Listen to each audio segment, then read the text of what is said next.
And just like that, I'm going to give you the latest rumors and leaks for the Apple event that's happening tomorrow, WWDC19. Let's roll.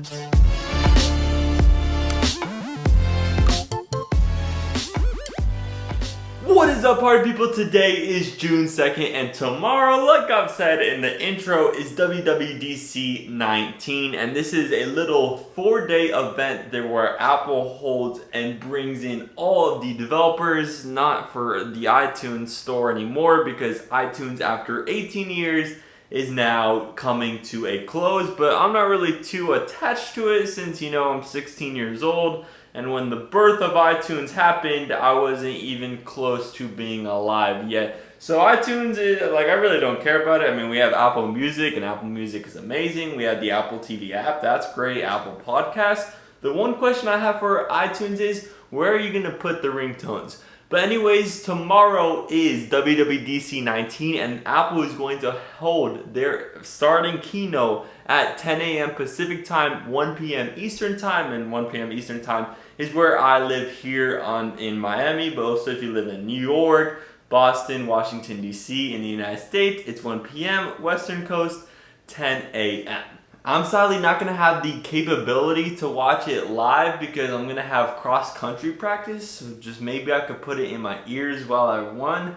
But anyways, the event tomorrow isn't going to have any hardware, or at least there shouldn't be any hardware other than maybe just a little teaser for the Mac Pro, which is going to be the first ever hardware refresh since like forever with that trash can.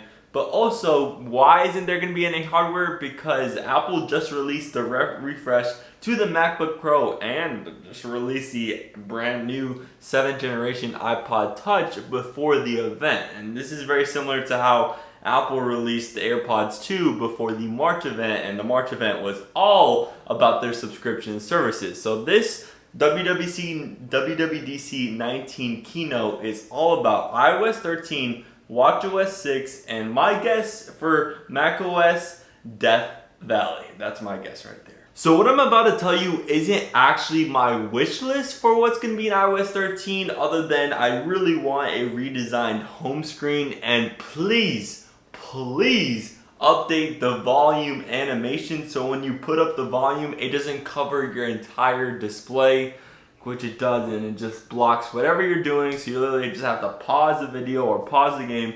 But that's my little rant on the volume animation in iOS 6 through 12. Just absolutely horrendous. Please, Apple, fix that. And if you could give some more options for the home screen, like my friend came across this glitch and it actually looks pretty good. I mean, anyways, we're getting to the actual leaks straight from all the leakers in China, I guess.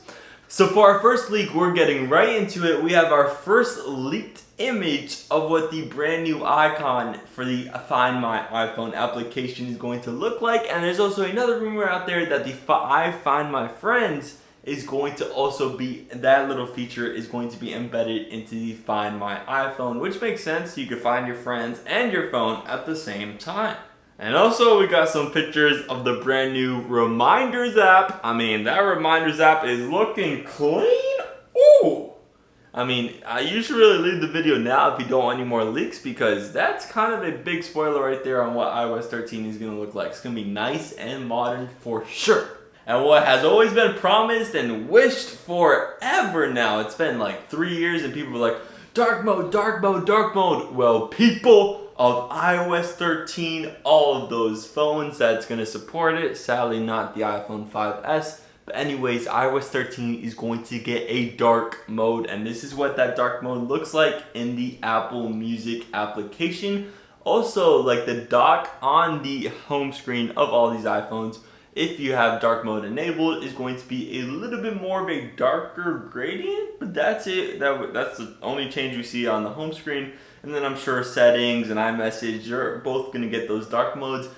Oh, it's going to look so fresh. And if you have an iPhone X, 10s, or 10s Max, it's going to save some battery life because of those OLED displays. And the last two itty bitty leaks for iOS 13, supposedly Apple is finally going to add picture-in-picture video to the iPhone. So let's say you're watching Netflix and you want to go play a game or surf the web or surf through social media at the same time while you're watching Netflix or some TV, you could exit out of Netflix or that TV application and then just go through Instagram forever and ever while that Netflix show is playing because of picture-in-picture. And with our battery lives now, it should have happened a long time ago. And anyways, iPad is still probably going to become more like a MacBook in this iOS 13 update, but we don't really know the specifics of that yet. And that's one surprise I'm looking forward to tomorrow. How is the iPad going to be more like a laptop replacement? I'm excited to see that. So now that we're done and packed up iOS 13 to get ready to ship out tomorrow, June 3rd, we turn our heads to the macOS software. This past year, it was named macOS Mojave after the Mojave Desert. Now this year, I'm just taking a complete guess because this is like wishful thinking or wish casting,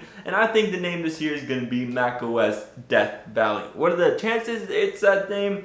Like, I would say 2%, but hey, that's my guess. And also in macOS Death Valley, this is just my code name for it, the macOS software is going to receive Apple Podcasts, Apple Books, and the Apple TV app. And also, other than those three brand new apps, it's also going to get screen time, which just makes sense, just bringing that ecosystem together. And it's also going to get more iMessage effects.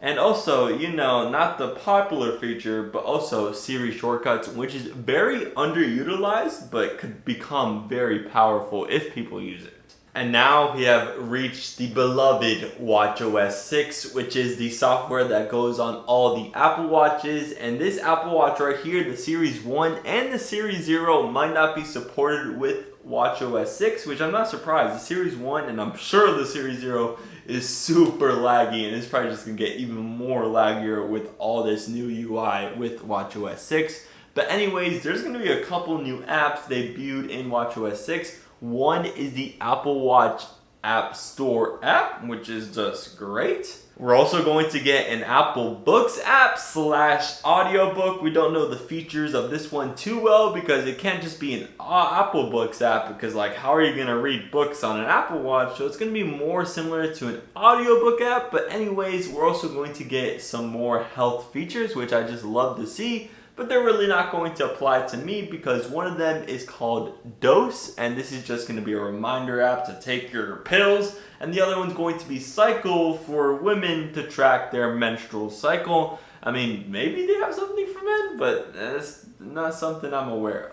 And also continuing with the trend of putting iPhone apps onto the Apple Watch, which should happen, by the way. This is like a gorgeous OLED mini iPhone. But anyways, the calculator and voice memos app is going to be found within WatchOS 6. That's also amazing. And now getting into the little bit more of the minor leaks for WatchOS 6, we're going to see a couple more complications such as battery life for Bluetooth devices or coming rain hours. I mean, anyways, more complications the better. And also we're going to see Animoji and Memoji come over from the iPhone to the watch, which is just great. Who doesn't love Animoji, and especially Memoji? And also we're going to get 6 new watch faces, 2 extra large ones.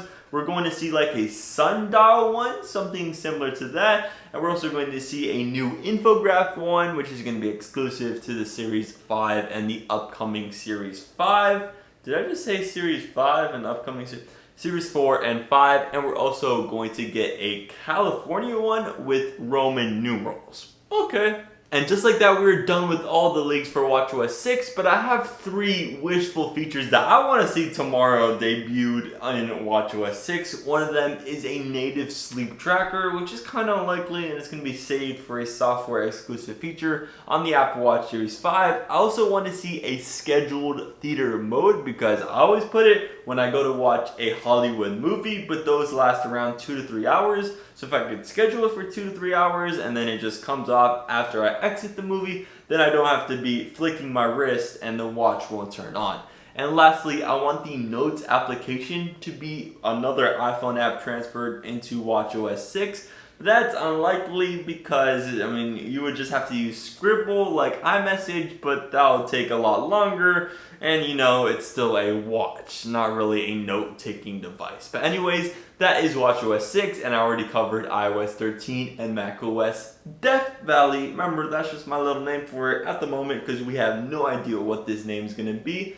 And I'll see you all tomorrow for the June 3rd, 10 a.m. Pacific time, WWDC19 event, 1 p.m. Eastern time here on the East Coast of the United States. Thank you for watching, and that is all we have today. And yet again, WatchOS 5 is ticking me off. Thank you for watching. Make sure you bless them. Peace out. 3, 2, 1.